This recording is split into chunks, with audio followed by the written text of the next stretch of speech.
Can aliens visit us in our dreams?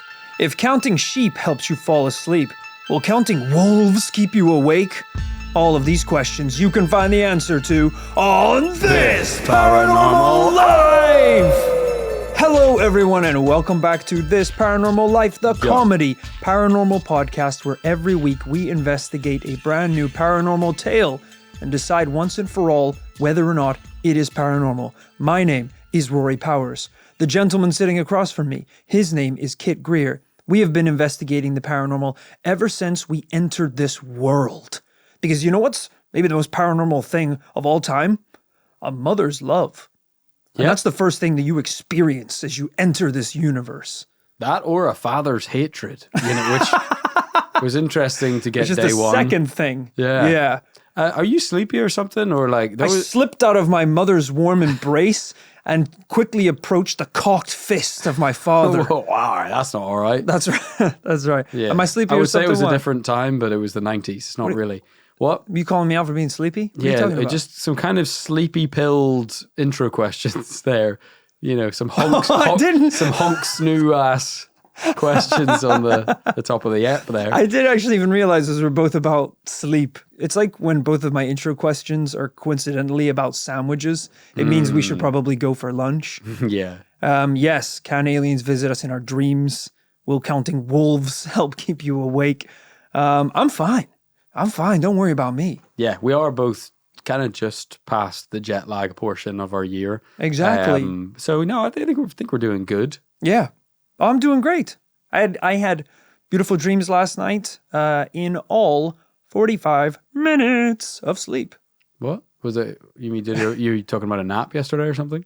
No. I had just under an hour of sleep last night. Specifically, 45 minutes. Why? Because I was up with this case.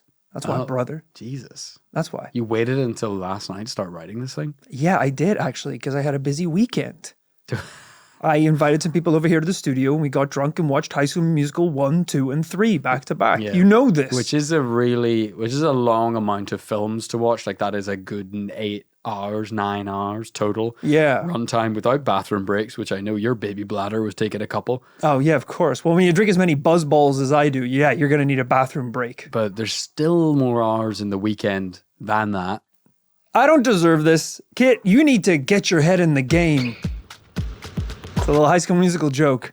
Because I was never going to get that. He's never seen the movies. Because I'm an adult, so I probably wouldn't watch Because that movie. I have a case that once you hear it today, I hope you had a good sleep last night, you little because you're never going to sleep again in your life. Okay, you're saying it's hard hitting, it's going to keep me up at night worrying about the state of the world. I'm saying if you ever want to sleep again, stop the podcast now. Right. What's about to happen is going to change the trajectory of your lives. On some spooky shit. If you didn't believe in the paranormal yet, after listening to 400 and whatever episodes of this podcast, you're going to believe in it after this one. I will say, I think the listeners and me, they'll have noticed a little bit of pattern over the years. Sometimes Rory leaves it to the last minute to investigate a case. Sometimes he stays up during the night, lets us know about it, that he got that case ready. He gets real excited, is what I'm trying. He gets ramped up, he gets really excited. He hasn't slept, so his critical thinking skills are diminished. I haven't slept because I'm so excited. He hasn't spent a ton of time on like the kind of scientific possibilities for that given case. I'm just saying we've seen this pattern before.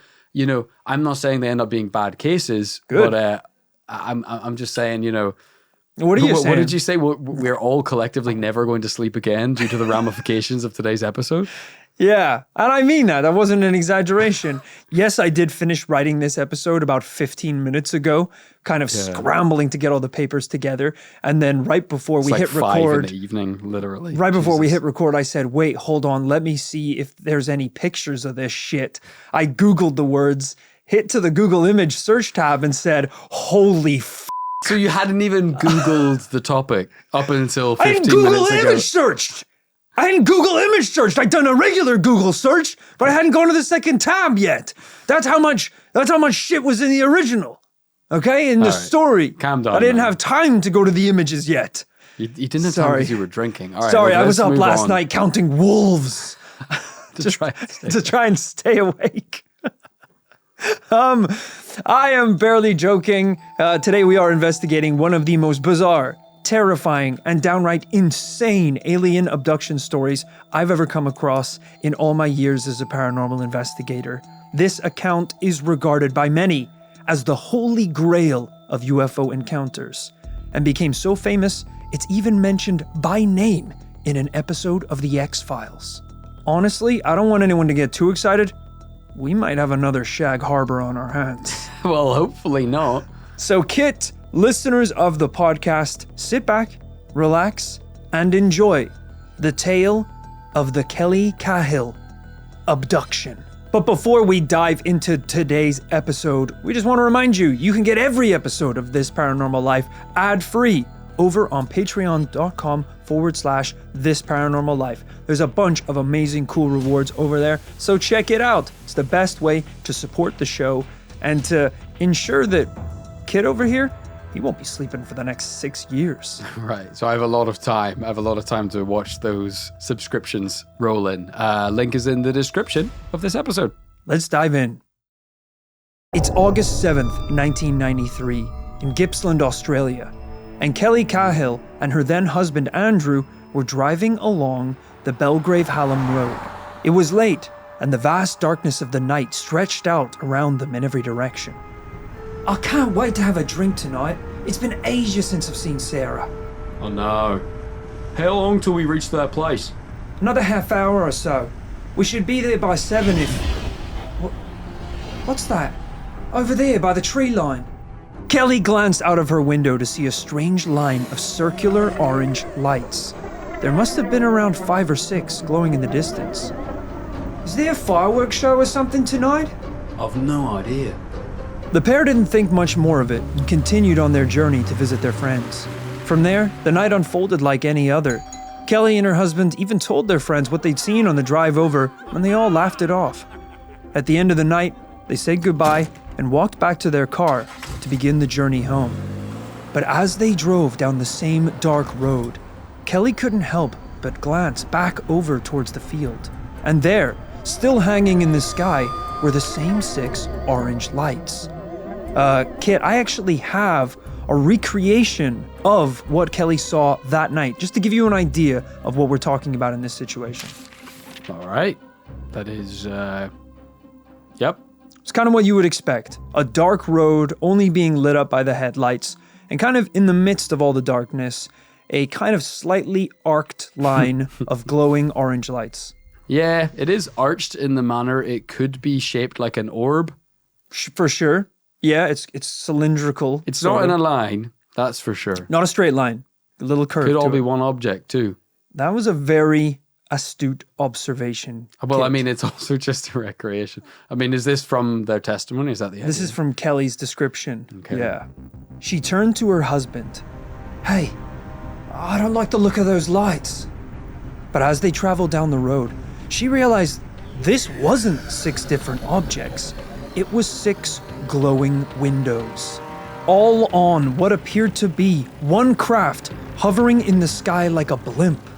Kelly said, I could then see that the orange lights were really windows. I turned and said to my husband, there's people in there. Then, without warning, the object took off at incredible speed, moving almost instantaneously to the other side of the road. What the hell is that thing? Just keep driving! All of a sudden, everything went white. Kelly's consciousness jumped back into her body. What the? Where the hell am I? She looked up. The car was still rolling down the road, but her surroundings looked different. They had traveled several hundred meters down the road in what felt like a second. Kelly said it felt like a cut to scene in a film. She turned to her partner. Andrew, where? What happened? He slowly turned to face her. Oh, don't know. We are seeing something crazy unfold before us. A classic case of missing time. And let me tell you, this is only the beginning. Usually this is where we would stop in the story and I'd say, Kit, what are your thoughts so far? Have we seen anything like this before in an episode of this? Shut the f*** up. We don't have time today. We don't. It's been stolen. Rory, you don't have to say another word. I get it, my brother. They look outside the car. Stegosaurus. Pterodactyl in the sky. We're talking they didn't go 65 backwards. million years of missing time. Yeah, No, that's that's right. The present day, reversing all through human evolution back to early land reptiles. No. I see what you're saying. It was unmistakable that time had passed at all, you know? No, that's the opposite of missing time. That's extra time. I see what You you're went back saying. so They far. look out the window, spacecraft on every corner. Humans evolved past recognition. Tentacles coming out of their head. That would be missing time technically if you jump that far, but we're going to 3 get into boobs on the chest of every human being. No, still on Earth. Still normal amounts of titties on every individual. Yeah, right? Really? Well, how did they know then? Because when Kelly and her husband got home, they realized almost immediately that something was off. Looking at the clock, they noticed that they'd arrived home 90 minutes later than they should have. That means an hour and a half of their journey home was completely unaccounted for. Unfortunately, missing time was about to be the least of their worries.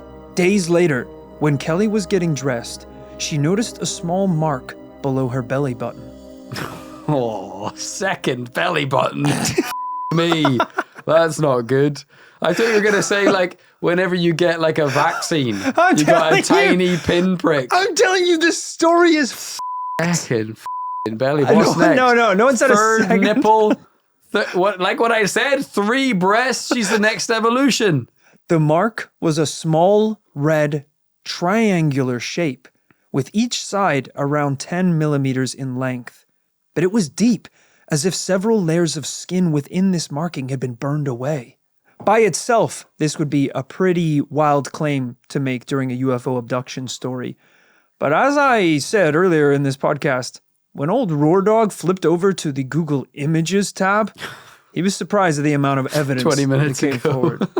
Kid, I have a photo of that marking on her body that I believe was taken sometime a lot further down the line when this was brought to the attention of paranormal investigators. But it is still photographed for us today. It's a second belly button, ladies and gentlemen. Not a second belly It button. is unmistakable. No, it's not. What? Weird, isn't it? It doesn't really look like you described, though. What did you say? Triangles and shit? A small red triangular shape with each side around 10 millimeters. This looks like maybe weeks and weeks after. This is kind of the aftermath of what it was, like a little incision or something. That's fine, but it does look like... It's something. There looks like someone put out a cigarette on her stomach or something. Yeah, weird, but cool that we have a photo of this. I feel like there's a lot of cases where we wouldn't. Okay. In the weeks that followed, Kelly began to experience migraines and strange stomach pains that got so bad she eventually had to go to the doctor. She got a sonogram, CAT scans, but doctors could find nothing that was causing her symptoms. In the end, she was given painkillers and discharged, which feels like the universal doctor's way of saying, I don't know, f*** off. Yeah. I feel like if you go to a doctor complaining of any sort of pain, they'll never just send you away. The minimum they will do is, here's painkillers, leave me alone. Yeah. I think the phrase is take 2 of these and call me in the morning. Exactly. Except under the NHS, they're like, take 2 of these. There's the door. I'm not giving you my phone number. I don't have time for that. You're like, you could be going out with a nurse and she just forgot her packed lunch and you go to the hospital and you're like, hey, just want to drop this off, peanut butter jelly sandwiches. My wife's actually one of the nurses here and the doctor's like, all right, just take the morphine, 2 of those in the morning, you'll be fine. You're like, no, I'm trying to just give this to my wife. What do you want, kid? Some Adderall or just get out of my face, all right? No, I don't need any Adderall. Fine, liquid cocaine. It keeps giving you better stuff. Yeah, I really don't want it. I'll be quiet. I'm just trying to drop off my wife's Capri Sun. Nurse! Full lobotomy! All right, I'm leaving. Despite the disinterest from the doctors, Kelly was determined to get to the bottom of what happened. She started having the same strange dream every night. Visions of tall black hooded figures with large hypnotic red eyes. She decided the only thing she could do to unlock her memories was to undergo hypnotherapy. This is a common step in the UFO experiencee. Yes, a controversial one, I will say, but it is a popular one. People who have experienced missing time have experimented with hypnotherapy to try and unlock those memories, bring them back to the surface. Yeah. And a lot of the times, apparently it works. Yeah, I think I've said it before. It's like, the human memory, it's like a hard drive. And like a hard drive, when shit gets... Got way too much porn on it, is what Kid's trying to say. Nope. What I was trying to say was... Well, it depends which hard drive it is. Because if it's like the work drive, it's going to be like, well, it's still going to be a little porn on there. But it's shouldn't be. Fireable, for sure. So, well, it's password protected, so it's fine. Not fine. But what you're saying is like Company sometimes there's just like so many... Kind of sexual harassment, actually, if anyone else uses that drive. Go on. So sometimes it's like it gets cluttered up with junk. Yeah. And then you forget the good stuff. Is that what you're saying? That would be one analogy. What I was going to say was, sorry, the porn really threw me off. It's tasteful, by the way. I want to say it's like tasteful stuff. Because I've seen the password protected folders. It's like basically a real anime. Yeah. It's like there's like a lot of story stuff. Yeah. So it's like there's like proper character development and like twists and things like that. Yeah. Because I saw so it's like the dragons. Yeah. It was named like Nickelback. I was like, it was password protected and called Nickelback because like I guess no one would click on that. Yeah. But like it was also suspicious because why would you lock a folder called Nickelback? Don't open. Don't open. The analogy I was gonna go with was I've never had to do this, but apparently if you accidentally delete files off your hard drive, they ain't actually gone. Right. You can, in many cases, you can pay conveniently a dickload of money to like a data recovery specialist, and they'll somehow be able to like go into the matrix itself of your hard drive and reconstruct the scrambled bits of your old information. Yeah. And it costs a ton of money and takes time, and I don't know why. For reasons I don't understand. But alternatively, if you don't want to do that, you can just pay me apparently to knock a cup of coffee over your MacBook. Because when I took mine in to get fixed and I told him about the super secret team of scientists that could recover any data, he was like, not in this case, Chief. I don't know what you did, but your shit is gone. And I was like, I had 9 more seasons of Help My Stepsister Is a Dragon to watch. All right. Sorry, I mean Nickelback. Sorry, I mean Nickelback. Seasons of Nickelback? Really? You're like, I'll pay anything to get that stuff back. Brother. Because it's illegal in most countries by now. So Kelly underwent hypnotherapy. And let me tell you, that shit worked. All of her memories. Yeah, this hypnotherapy session was we can forget the other analogies. This was more like taking a drawing pin to a water balloon. It kind of flooded out, I would say. Yeah, she probably just entered the room, sat down. The guy was like, all right, I want you to close your eyes. And she's like, oh, God! I haven't done anything yet. Sorry. I'm just going to use the toilet before we start our session. Oh, they're here! Yeah. Would you like a glass of water? 9 foot, red eyes, green men. I think you're fine. I think you remember. I don't think we need to do this. I haven't started the tape recorder yet. I'm the receptionist. She's speaking in an alien. Gringo, gong, gong. It's like, all right, I think you remember everything fine. All of her memories came back, and Kelly quickly realized she'd made a mistake. Huh? A book about the events, written later by Kelly herself, said it best. It's an encounter too frightening to remember, until it became too terrifying to forget. Mm-hmm. Nice. I think she worked with the copy editor on that one, to... That's actually on the front page of the book. Sell a couple books for sure. Yeah. Through a number of sessions, she was able to remember the events of that night. Buckle up, listeners. I don't know if you're ready for this one. Okay. This is apparently what happened, according to Kelly. That evening, after spotting the light, Kelly and her husband pulled the car over to the side of the road and got out of the car to get a better look at the enormous glowing object. Here's where things get really crazy. They weren't the only ones. Further back up the road, another car had parked and its occupants were standing at the edge of the field, also staring up at the object. Then, in front of this strange giant orb, Kelly said a tall, thin figure was beamed down towards Earth. It was like nothing she'd ever seen before. It didn't talk, but she said that she could hear its thoughts inside of her head. Classic. And it was only thinking 3 words. Let's kill them. Oh no! Kelly, run!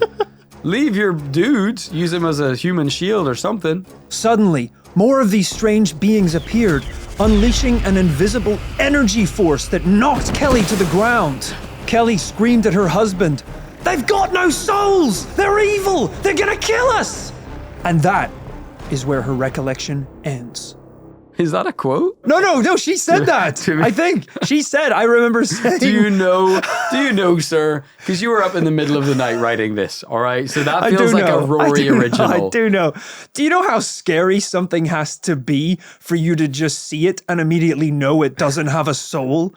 Like, even me looking at a spider, one of those spiders that eats birds in the Amazon, I'd be like, I don't know, it might have a soul. We've kind of been trying to, it's kind of one of the key questions of philosophy is who has a soul and who doesn't. Yeah. And we've kind of been wrestling with that for a few thousand years. Kelly figured it out off rip. Yeah. Kelly was like, nope. There's something so funny about being like, we don't know. Mushrooms, trees, the very wind itself. Animism could be that even rocks contain souls and consciousness. We just don't know. And then this little guy comes down and be like, that's a monster. Yeah. That thing is evil. It's going to kill us. It doesn't have a soul. Yeah. She f***ed up by thinking it. Because she should have realized when it came down and thought, I'm going to kill you. They gave the gig away, sure. But she also gave the gig away by even thinking. Well, she said she screamed at her husband. Yeah, but you got to kind of... So if they... You got to think of something to say it, don't you? Yeah, that's true. So, it was like she, like in war terms, she typed that shit in and sent it to the Germans. You know what I'm saying? Right. Yeah, right. she did it backwards. Yo, what's up? We're going to invade at 6 a.m. And she sent it to them pretty much mentally. Right. She should have thought happy things. Yeah. And then like while smiling, looking at the creature, lean into her husband and be like, they don't have souls, by the way. Yeah, still smiling like... Somehow need to say it without Andrew, thinking it, they're weird. I can hear them. I hear their thoughts, Andrew. So I think now that I'm thinking about it, I think, that's really interesting. I think if we had ideally to fight these beasts, you would require like the cast of like Jersey Shore or Real Housewives, people who talk without thinking. Right. I mean, just a professional podcaster really would do. I think would do very well. Us after 3 main episodes on a Wednesday. There's something very funny about the idea of an alien coming down and not knowing we can hear his thoughts. Yeah. So they like come down in the ship and they're like, we should just kill these guys. And then the alien's like, hey, what's up? How you guys doing? Hey, we come in peace. I'm going to take the one on the left. It's whispered as well. It's all reverbed out. Yeah. Hey, come on over here. You like the ship? Why don't you take a tour? Ready the probing room, guys. We like to extend the hand of peace. I'm going to eat his fingers. Okay, we're not coming over. You guys look friendly. We're new to the area. I bet that guy's got a real nice butthole. Oh, yeah. I'm going to get a good look at that thing. God damn. Can't wait to rip into that butthole. Hey, why don't you guys come on over here? We got a bunch of cool free space shit we could give you. I'm going to go to town on that butthole. Oh, yeah. God damn. Do they know we can see through the jeans? I'm looking at that butthole right now. I'm going to probe the shit out of that thing. Hey, I like your jeans. Yeah, I'm going to wear those jeans once I kill you. Look, it's funny to laugh about this, but this was a traumatic memory that's been kicked back into her mind, all right? Oh, yeah. Alien shouldn't think that. Oh, yeah, god damn. F***ing hell. Woo! Through her dreams and hypnotic sessions, Kelly was able to draw a picture of what these figures look like, and she included it in her book titled Encounter. Kit, would you like to see a picture of what these creatures look like from her unlocked memories? Absolutely. Cool. Pretty classic alien grey head.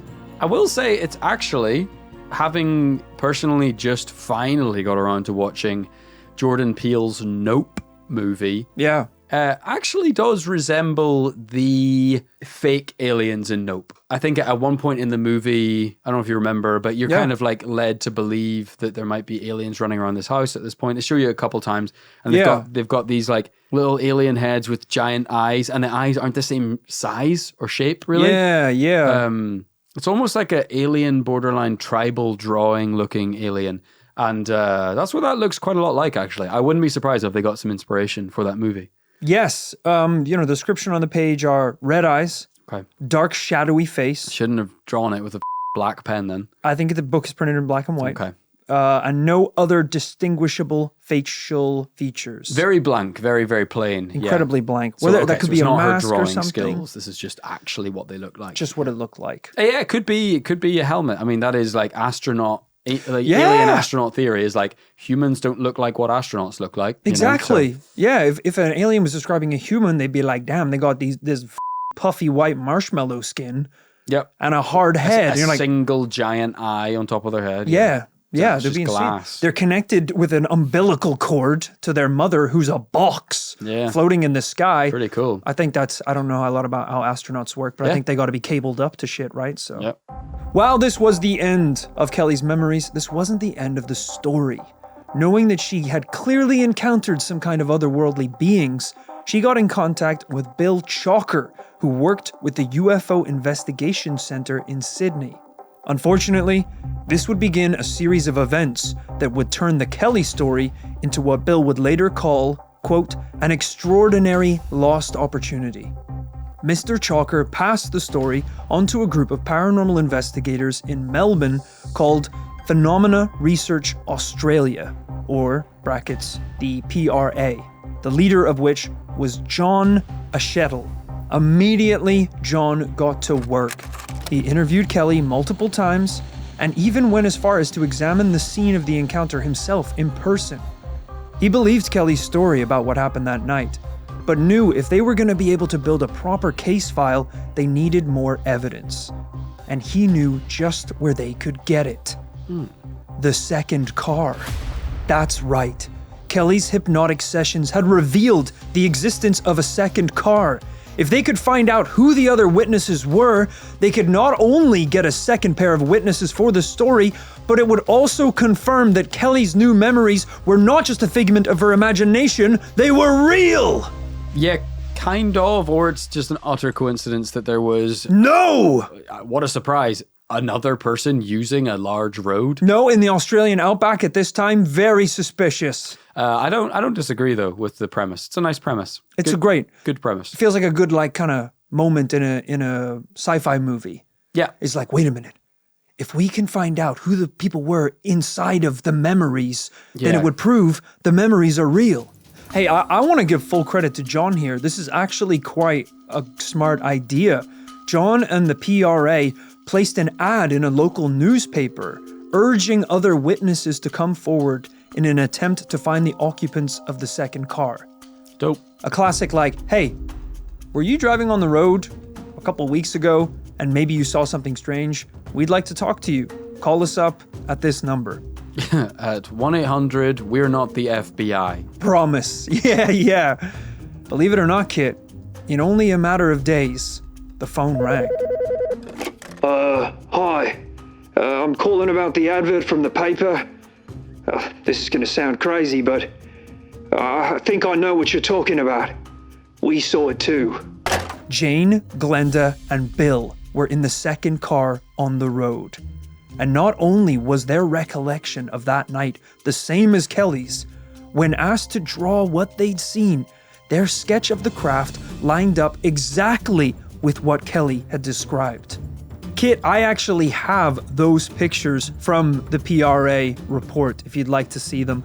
We obviously know how Kelly's described the craft, the orange lights kind of in the dome shape.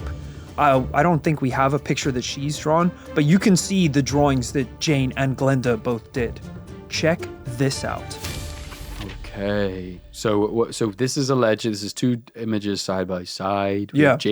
Jane drawing and Glenda drawing. And they're 99% similar. If this were an Uri Geller style CIA drawing experiment with telepathy, you would say 100% accuracy. This is the same orb shape with exactly the same amount of lights and style of lights, lines on the lights. And it's almost suspicious, I'll be honest, the level of similarity. Yeah. They use the same type of line drawing to do it. The same kind of line drawings, as you said, the windows on the craft, 1, 2, 3, 4, 5, 6. In Glenda's, 1, 2, 3, 4, 5, 6. Kelly describes seeing 5 to 6 orange lights in the sky, both on the way and coming back from her home. Interestingly enough, these people have drawn the beams that came down, which is when I guess when they saw the creatures. But then also, I don't know if you noticed this, these people from car number 2 also drew these like tripod 3-leg kind of lines inside of the beams, as if like it was coming down and like resting on a little triangle. Yeah, I'm not trying to be a dickhead. It is genuinely suspicious because the lines are like it's literally the lines for the tripod, the lines coming down showing the tractor beam, the lines over each light. It is, if this is real and these are uncorroborated drawings, then this image is utterly photographically burned into both their minds. You know, normally when we get people to corroborate stories, we're happy enough if it's like vaguely similar, the recollection. This is utterly identical. Very close. And the similarities only continue when the PRA asked Kelly and Jane and Glenda to all draw the figures that they saw that night. Here are the faces of the creatures. Okay. The one on the far right is salad fingers, 100%. Big head, big eyes. I've seen the one on the left already, and then the other one looks like a dinosaur from the land before time. Yeah, a little bit, yeah. Or whatever. But it's all very similar. The big head, the big eyes. It's exactly. And very featureless. Just utterly featureless. Yeah. Creepy stuff. Stories from the second car were not only identical to Kelly's, but went even further. The witnesses talked about being inside the craft, foggy memories of being strapped to tables, and vague visions of blurry figures. And maybe the craziest part of all of this is that Jane and Glenda from the second car said the next day they discovered strange markings on their body just like Kelly did. 3rd, 4th, 5th belly buttons? Check this out. Okay, so the aliens cable tied her feet. Yeah, one of them is rough. She's real. This is some real 50 Shades of Grey contusions to her ankle. It looks like a cable was like wrapped around just it. hog-tied. Yeah, very, very rough, as you say.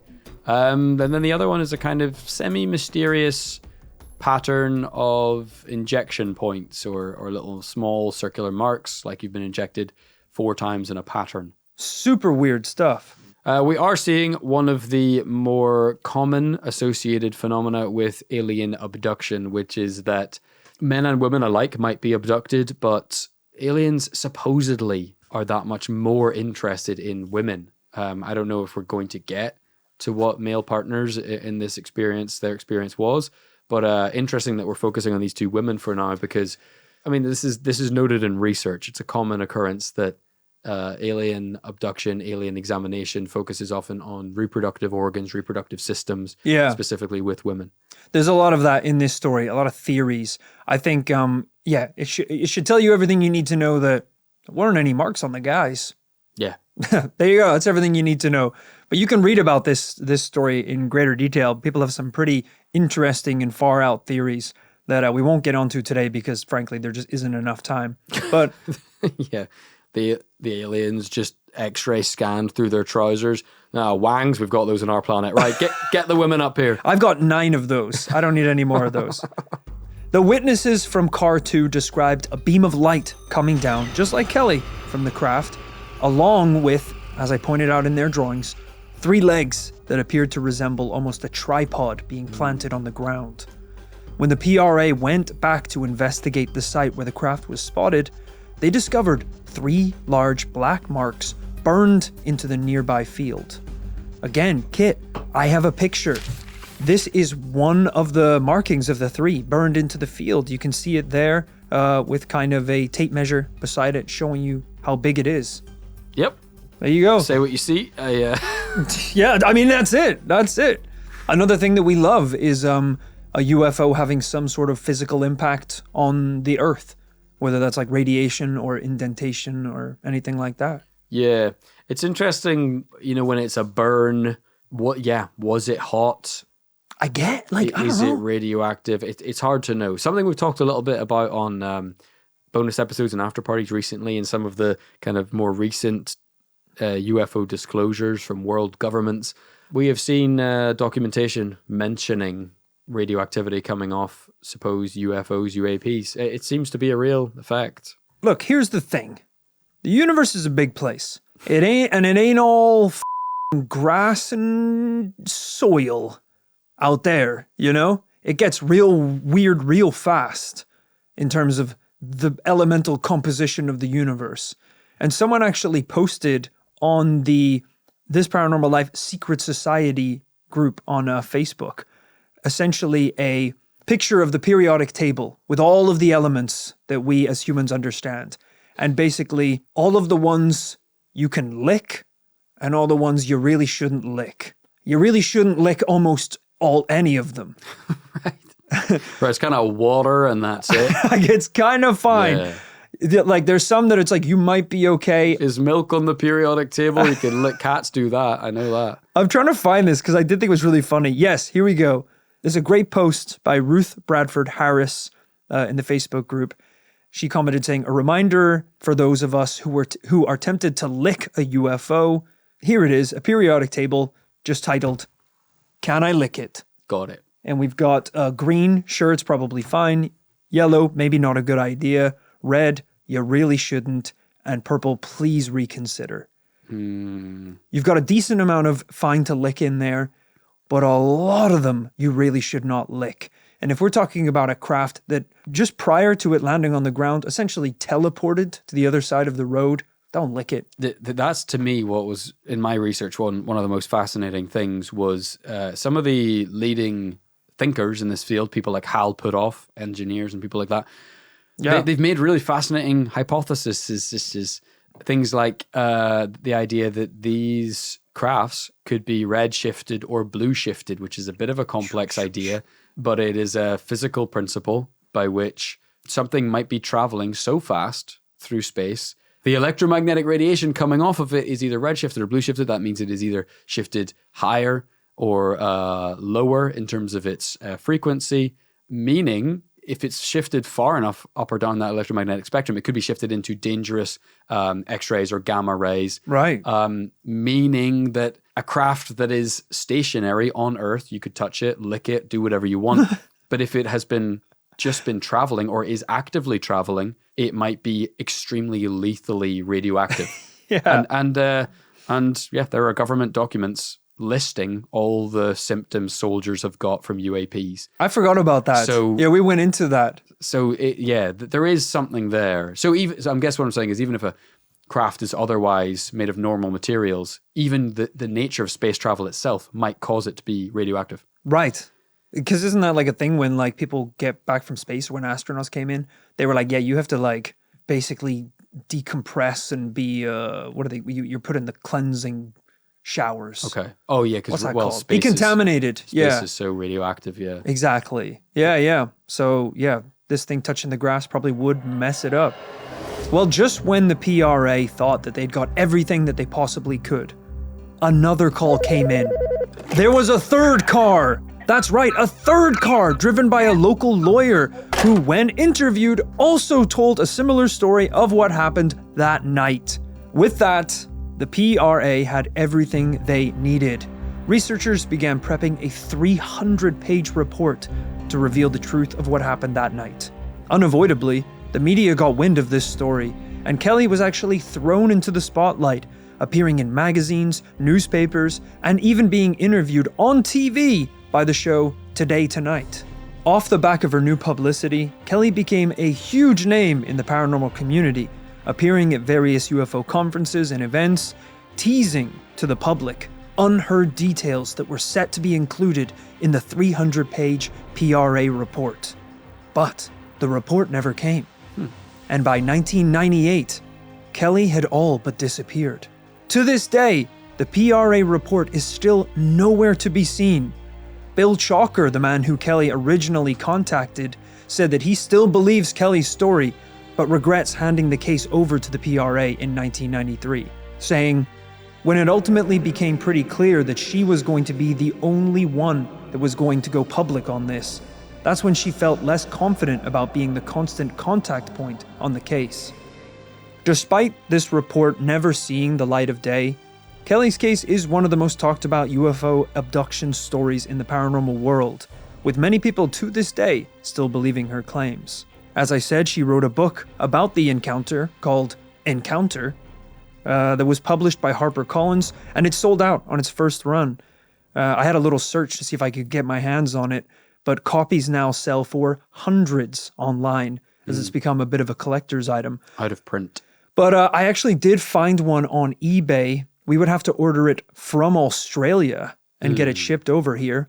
I've approved it on my side, but obviously this Paranormal Life purchases need 2 keys turned at once. So I'm going to show Kit the cover of the book, and then you can decide whether or not I'm allowed to buy it. What do you think? Am I allowed to purchase this? I mean, it's pretty awesome looking. I mean, how much does one of those hit for? Okay, let me see.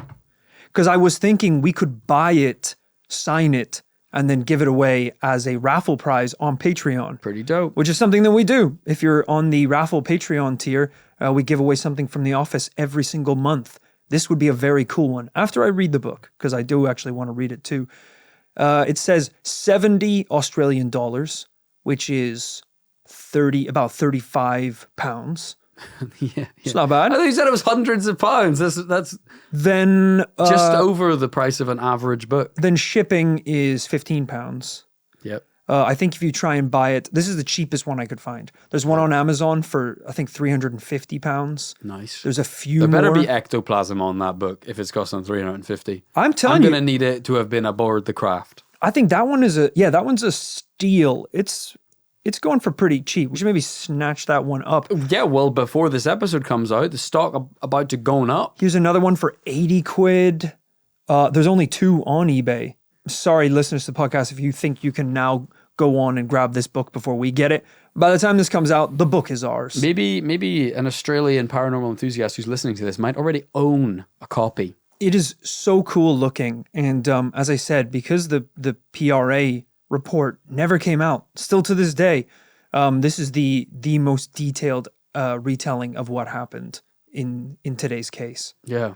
And as I said at the very start of this podcast, to give you an idea of how popular and widespread Kelly's case became, it was name dropped in 2016 in an episode of The X-Files where Fox Mulder himself references the case when talking about alien abductions. Why didn't the report come out? Let's dive into this. Okay. Yeah, actually, I'm more than happy to talk about this. Because what's the idea? Right. People think, basically everyone involved thinks the PRA fumbled the bag. Okay. They spent too long preparing it. They didn't handle the witnesses very well. Okay. To the point where they were trying to draw them out of their lives and become a big part of this report, where then a lot of the witnesses, like Kelly herself, actually then just backed off. Yeah. And they were like, I actually don't want anything to do with this anymore. Okay. So, and Kelly was the one who was the person leading this. Even she left. Because that's the only way I can envisage this falling apart, is if the witnesses involved withdraw their consent to publish the information. Yeah. If they, presumably they gathered all the information, but they never finally agreed to let it be public. Yeah. But that only doesn't make sense in Kelly's case because Kelly published a book about it. Yeah, I think she was doing that assuming then this big report was going to come out, and then it kind of never did. Bill Chalker, he feels really awful about the whole thing. He was even interviewed in the recent couple years about the story and how it was handled. And as I said, he was like, look, I regret handling it to the PRA. I think he said the last time he talked to them, the 300-page report had been whittled down to like 100 pages. And the information that they were legally allowed to use was so weak now from where they started. It had just kind of like, it all took too long. It all fell apart. There was a moment and a window where this could have been something. There's a great quote earlier that I mentioned from Bill himself, who calls the entire case an extraordinary lost opportunity. Right. A case that is so close to being the holy grail of alien abduction because of all this evidence that we have. So many pictures, multiple witness testimonies, all this evidence. But it just, at the finish line, fell apart. Probably because of the organization and the way it was handled. Also, there's other people who go deeper into the conspiracy world and they're like, someone knocked on the door of the agency who was putting together this report. It was probably ready to ship, and a couple of guys with black suits and hats said, we paid a just little need to visit. Just take a quick look at that hard drive. They're holding mugs of coffee. Can we take a little look at that MacBook Pro over there? Sports Direct mugs in Australia. Yeah! Throw it over there. So some people think the whole thing was kind of shut down quietly. That's the reason also witnesses decided to kind of withdraw from the story as well. Yeah. There was a bit of pressure put on them. Yeah, it is. I mean, that's the thing. As someone just newly learning about it, it's not that it's a deal breaker, but it's disappointing, as you say, if we're supposed to have all this testimony and evidence. Yeah. But, I mean, I get it to an extent that, I mean, that's normally what plagues paranormal investigations is people's willingness or unwillingness to tell their story. Lots of people wait until their deathbed to tell that story. Right. So I guess I do get it, as disappointing as that is. We have to contend with the fact that Kelly didn't remember anything until hypnosis. Yeah. Which I would say usually anything remembered through hypnosis, I would be very skeptical of. But it's going to be a big ass butt. But the fact that the hypnosis unlocked the existence of a second car of people, which when researched did exist, that does carry some weight with me. I was like, okay, that helps the story a lot. Yeah, but the timeline of events is utterly crucial. And you see this, this fumbling, you actually do see in modern, just conventional police crime cases. You'll hear all the time about cases in which, I'm struggling to think of famous examples right now, but there's many cases where a murder, they'll say, that's all about the first 48, trying to solve the crime. And there's many, many cases throughout history where the police did not check a scene properly, did not categorize evidence properly, did not get the right trail of events to ensure capturing someone and convicting someone. And in this, it starts to worry you a little bit that if the report is ultimately fumbled, the witness testimony is ultimately fumbled, we start to lose a tiny bit of confidence in that chain of information. Because in order for this all to be true, we need it to be Kelly remembers the details, then they put out the ad, then those people having, hopefully, if the investigators have done their job right, those people never hear about Kelly's testimony. Right. They get to just, in a totally isolated fashion, give their version of events. That gets to be cross-corroborated with Kelly's. You know what I'm saying? We can't have contamination here. We can't have those people get to see Kelly's photos or get to see her drawings, get to hear her testimony. Because if that's the case, you could have any nut job saying they were there. Oh yeah, I saw Kelly's drawings. That's crazy. That's what I saw too. Yeah, I wish I'd even seen what the ad was in the paper. Have you seen this, man? Did you see this? Yeah. And it's like a picture of a frisbee with lights on it. Or was it like, hey, did you see something on the road at this time? That's a real question. Yeah. I mean, I could search PRA ad newspaper. This is the shit. This is why you need the report. It's hard being a paranormal Ideally. investigator. All right, guys. Look, some parts of this job are genuine journalism and research. You would not think it, but It's there's actually a bit boring, really. There's a lot that we do to prepare these cases. Some are a little easier because they're just silly. But cases like this, I'm investigating photocopies of news reports from like 40 years ago. This shit goes deep. We put a lot of love into this. But sometimes when a case is this old, it just doesn't pop up. PRA ad newspaper, Kelly Cahill. I'm seeing news reports about it, stories written, but unfortunately, I think Kelly Cahill is also the name of a supermodel. So when you search it, you get a lot of bikini pictures. That has nothing to do with my algorithm. That is just the way Google is set up. You're like, I'm looking it up and damn, Kelly was fine back in the day. Holy shit. I hope she can't hear my thoughts. Look, I'm only coming down hard Yeah, I can't find it. on this portion of the investigation only because we know we're in that rare air, that great region of paranormal investigation. We are deliciously close to a double yes. On the upside of this, we do have, as you say, a number of witnesses that we have the real names of. We know they exist, who gave testimony, who gave drawings in whatever order that happened. And we do have some pretty cool scorch marks for where the landing was supposed to have taken place. We have a semi-reputable, hopefully, organization who did some proper legwork into researching this. It's not nothing. No. This plenty of evidence, really. Yeah, and that's, I think, what this case has going for it. This is a case where there should be like 9 different times where there's a reason why I would give this a no immediately. But every time one of those happens, there's a picture to prove that it did actually take place. And I have to give the case credit for that. It is incredibly well documented, so much so that even I am very surprised that it's like, they claimed that they had marks on their body. And I'm like, all right, well, show me the marks. It's like, here they are. It's like, oh, fair play. I didn't expect that. And it's like, oh, they found burn marks on the grass. What do they look like? Here's a picture. All right, fair play. Masterful gambit. Yeah. I keep getting kind of like put in my place. So I agree. I think we like to cover all kinds of stories on this podcast. Funny ones, spooky ones that dive in and out of the history of the world and different cultures.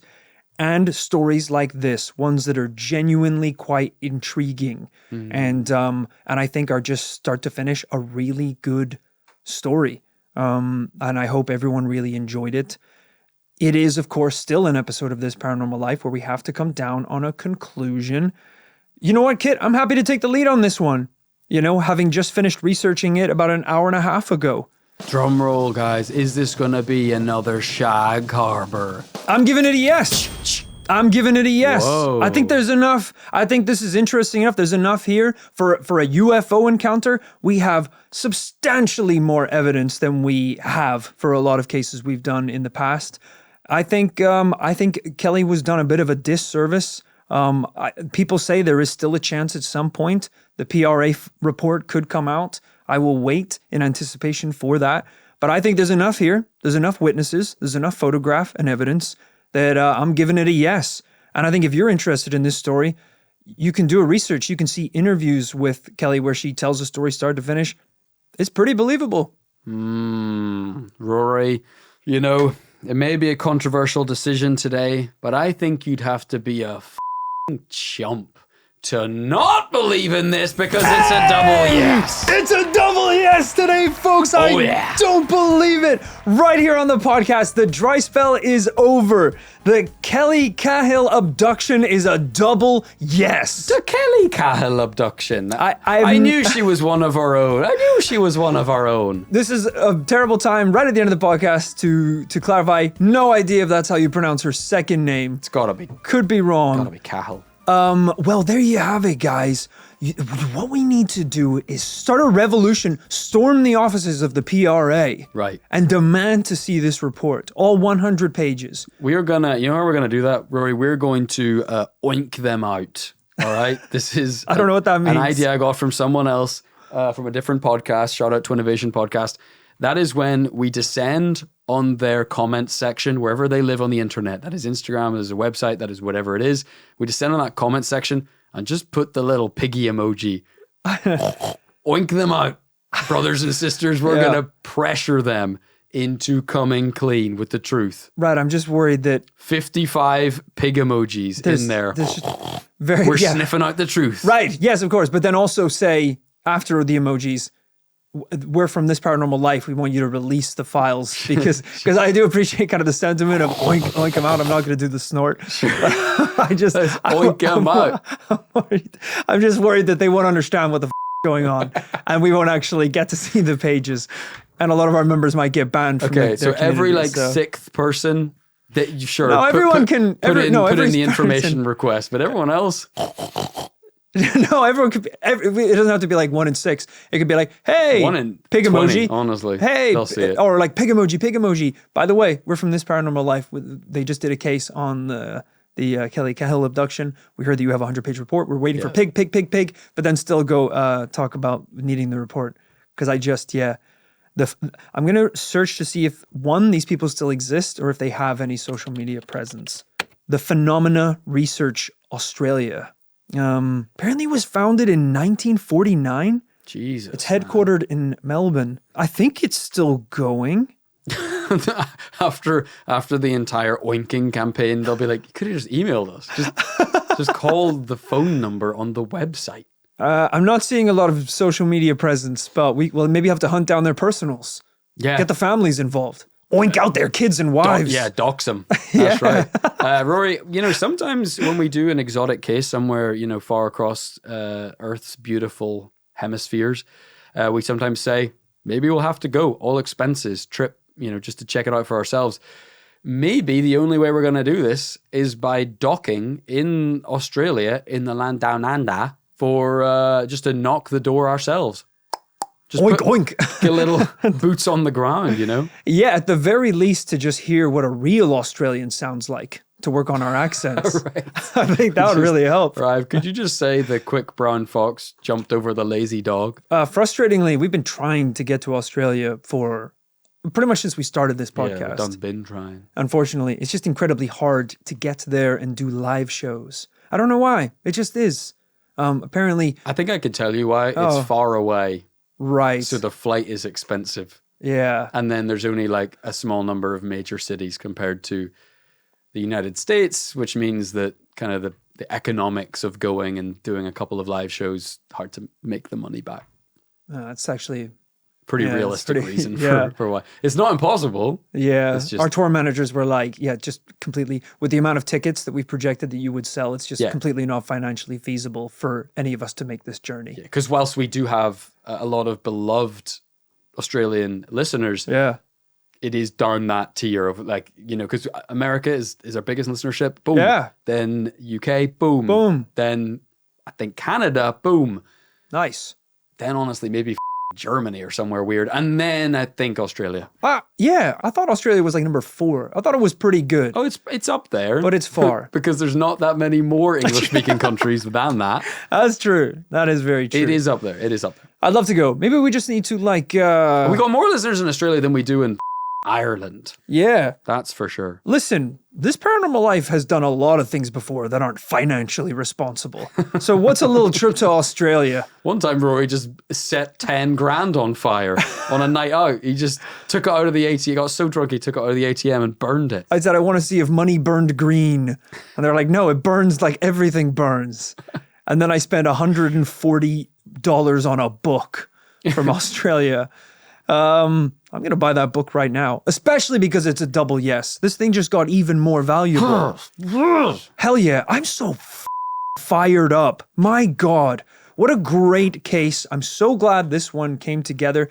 It's funny. Oh, actually, here's a great shout.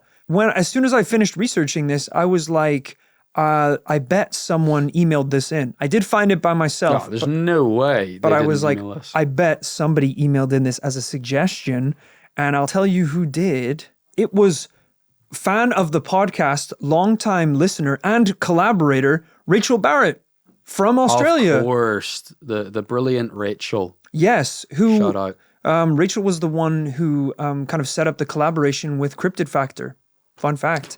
And we've been trying to work with her in the past to get us over to Australia. So fingers crossed that is still a possibility in the future.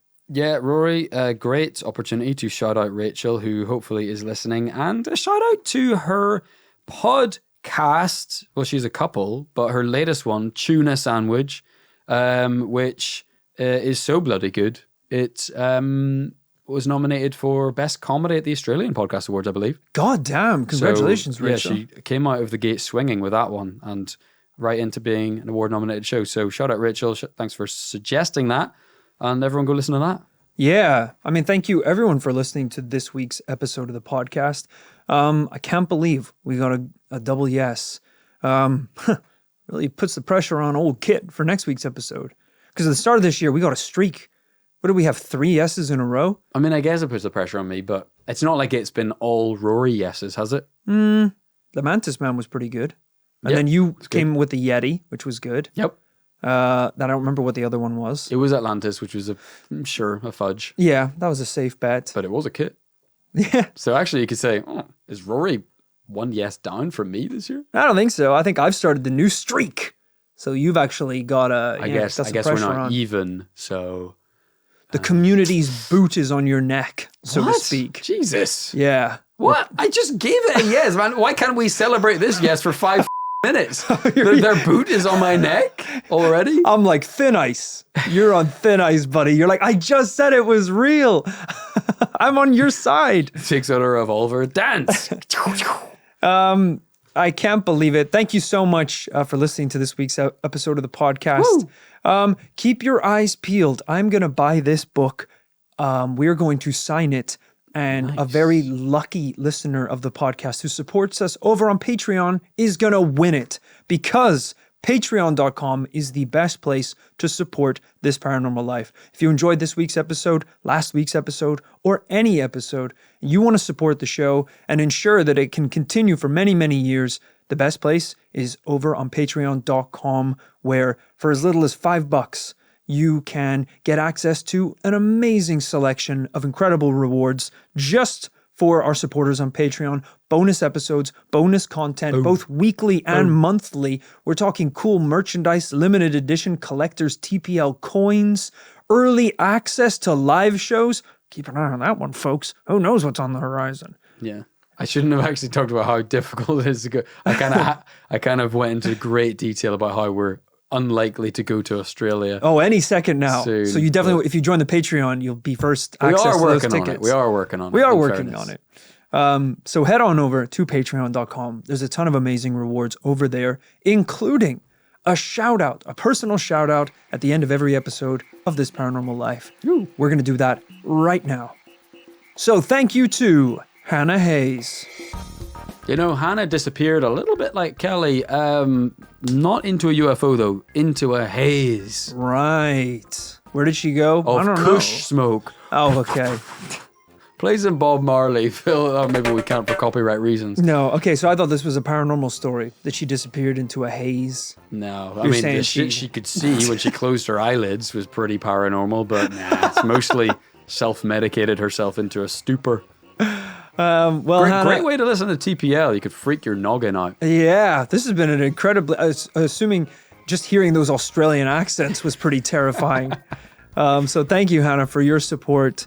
Send us some weed in the post. That'd be pretty cool. Yeah, actually. That's illegal. Definitely. No, because we can just say we don't know, we didn't ask for it. We didn't know where it came from. So yeah, that's if you fine. just, when it arrives and the police turn up on your door, if you just say, what? Yeah. Just act real That's surprised. Crazy. Yeah, because we have I think we have an PO box office address where people could send stuff. So if they just send us weed, I could be like, don't send us weed. I just could need be like, to, what? sorry, because we're being very flippant about this, and people have our address on Patreon. Yeah, you could do it technically. Just wrap it up tons, rub some deodorant on it so it gets through all the passes. You're talking about like drug muling. And then I'd be like, don't teach people how to take drugs. And then it could arrive here and I'd be like, what the heck is this? What the frick? I guess, I don't know. I'll take this back to my place, I guess, but I don't even know what this is. Don't do it. So if we get caught, it's like, because it's going to be on you if they get stopped at the border and then the person who sends it gets done. I don't know. I didn't ask for anything. I said don't. Don't do it. But if you do want to send something nice, I think our address is still on Patreon. You can search for it. Yeah, there you go. Post. Oh, send something real nice. Send something. We get a brick of cocaine. I'm like, too far, way too far. Come on, guys. Here's just a needle with a stamp on it. What? It's from Hannah. It's not from me. Thank you, Hannah. Thank you also to Kelly Long. Kelly Long implies the existence of Kelly Short, and I don't see a Kelly Short here on the podcast. So I'm going to assume Kelly Long has kind of they've split up. They've gone their separate ways. I think we got the best one. You know, if you have to pick someone to be a member of the commune, Kelly Long could pick the fruit from right at the top of the coconut trees. Sometimes the ultimate frisbee gets lost on a roof space. Yeah. In our ultimate frisbee tournaments here in the commune. So yeah, Kelly Long could help with that. That'd be pretty great. Sometimes it's really sunny in the commune and we need someone to kind of hold an umbrella over me and Kit. Yep. While we kind of lay there. So Kelly Long, pretty good. Good amount of shade. Send us weed, Kelly Long. Oh, no. They call her Kelly Long because her blunts be long. She rolled a pop. I've clearly never smoked in my life. We want to get in contact with Kelly Bong. That's what I want to. That's what I want. Who I want to meet. Thank you, Kelly. Thank you also to Greg Chapman's Magic Show. Gotta Google that for sure now. Greg Chapman's Magic Show. Whoa. You know, Chapman is the name. This might actually be my cousin. Chapman is my mother's side of the family. Is that right? Yeah. Damn. There you go. This is a show, Greg Chapman's Magic Show. It's got 5 stars on Google reviews. Wow. Check this out. I believe if this is the your right... ass loves a bit of magic. I did. Well, yes, I went to the Blackpool Magic Convention. Hey, check this guy out. He's if this is the right Greg, a magician based on the Isle of Wight. He does close-up performances, stage shows, parties, weddings, corporate functions. Hell yeah. Maybe we need to bring this guy on tour with us so we can kind of like warm up the audience. Yeah, okay. I like that. Right? All right. Greg, our people will be in touch. Saw one of us in half. Yeah. Kit, maybe. For real. Would be good. Death-defying shit. And thank you finally to Adam Crank. Adam, you're gonna fit right in the commune. We've been getting called that for years. So yeah, born and bred crank like Adam, he is gonna just fit right in like a puzzle piece. Yeah, I don't know many cranks. Crank the Soldier Boy. That's the other one. Crank that Soldier Boy. Sure. You know that Soldier Boy. Crank. Yeah. Who's that Soldier Boy? Crank? Yeah. I feel like there's like a Cranky Kong. That's true. In the Kong community. Yeah, he's like the old guy. Right. Yeah, Crank. That's Ratchet. Yeah. And Clank. It's not Ratchet and Crank. Yeah. Wait, is it Ratchet and no Clank? Clank it is. There's sorry, I've been talking a long time. There's legendary pro skateboarder Rich McCrank. I'm truly out of options. Christmas with the Cranks, isn't that one of them as well? There's like a family who hate Christmas. Sure. Adam, do you hate Christmas? Let us know. Get in touch with us at thisparanormallifepodcast@gmail.com. Thank you for listening, Adam. Thank you, everyone, for supporting us on Patreon or just listening to the podcast. If you aren't able to support us on Patreon, that's fine. We are so appreciative of you tuning in every month. And what you can do, which we always really love, is just drop us a little review on your Apple Podcasts or Spotify. Give us some 5 stars or some smiley faces. You know what? If you give us 5 stars, you can oink us out. Yeah. I don't care. You can do pig emojis, sure. Oink us out. But if you give us the stars, that's great. I think on Spotify, you can even now like comment on podcasts, which is really cool. Yeah, on episodes, that's right. So check it out. If you want to oink us, that's the place. Oink us in the comments. Thank you for listening to this week's episode. Another great episode of This Paranormal Life. Another double yes. We will be back next week with the beginning of a streak. Yeah. And I ain't talking bacon, bro. My oinky brother. Let's go. Thank you for listening. We will see you next week. Bye-bye. I can't wait to have a drink tonight. It's been ages since I've seen Sarah. I can't. It's always so hard to start. I can't. I think they're I can't wait. I can't. I don't think it's a can't. You don't think so? Well, I guess can't. I can't. Yeah, can't. I've no idea. No, let me do it. I've no idea. I've no It's been a while. We usually warm up with some accents and some, phrases to kind of get it flowing. But yeah, we didn't do that today. I have no idea. No idea. Think Bluey. Think Bluey. Bluey and Bend and Bandit. I've no idea. I can't do it. I've no idea. That was good. That was good. I've no idea. I've no idea.